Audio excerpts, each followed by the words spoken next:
va s'amuser avec des tomates zéro résidu de pesticides.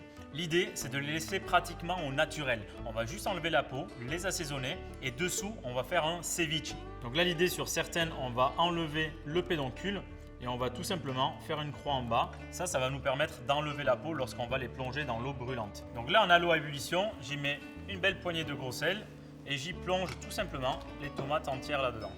Donc là, je les retire dans de l'eau avec des glaçons. Donc pour le ceviche, on va tout simplement mettre tous les ingrédients dans un bol mixeur. Je mets un zeste de citron vert. Je vais mettre dedans également le jus. Un oignon botte entier, une gousse d'ail, un morceau de mie de pain. Ça va permettre de le lier. Du piment d'Espelette, une belle pincée de sel, un tout petit peu de poivre noir et je vais ajouter plein d'herbes. Donc ça, vous pouvez vous amuser. Moi, je mets coriandre, basilic, cerfeuil. On peut mettre du persil, on peut mettre même des verres de poireaux. Ça, vous prenez les herbes que vous avez au jardin et j'y verse dessus 100 g d'huile d'olive. Et maintenant, on va éplucher les tomates. Les petites tomates, j'ai enlevé la peau. On va venir y ajouter une gousse d'ail écrasée, un peu de sel, un bon filet de jus de citron et une cuillère à soupe d'huile d'olive. Et on va les laisser mariner le temps que l'on fasse le ceviche.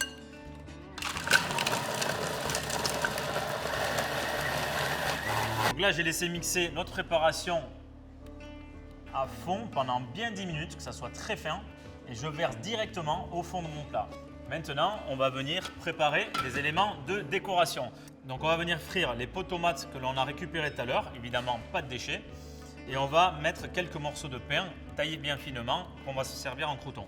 Donc regardez, je vais venir plonger dans une huile que j'ai chauffée les épluchures de tomates.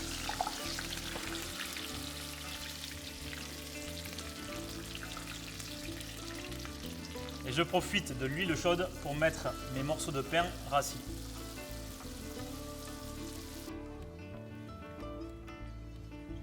Donc là, on a tous les éléments devant nous. On va passer au dressage. Comme vous avez vu, j'ai versé au fond de mon plat le ceviche. Moi, j'aime bien ça quand on a un super produit comme ça, quand on a ces tomates zéro résidu de pesticides. L'idée, c'est de les laisser au naturel le maximum possible. Je vais venir maintenant décorer avec mes chips de tomates, les croustillants de pain également, quelques pluches de toutes les herbes que l'on a utilisées dans le ceviche. Et voilà une idée sympa pour utiliser n'importe quelle tomate, zéro résidu de pesticides.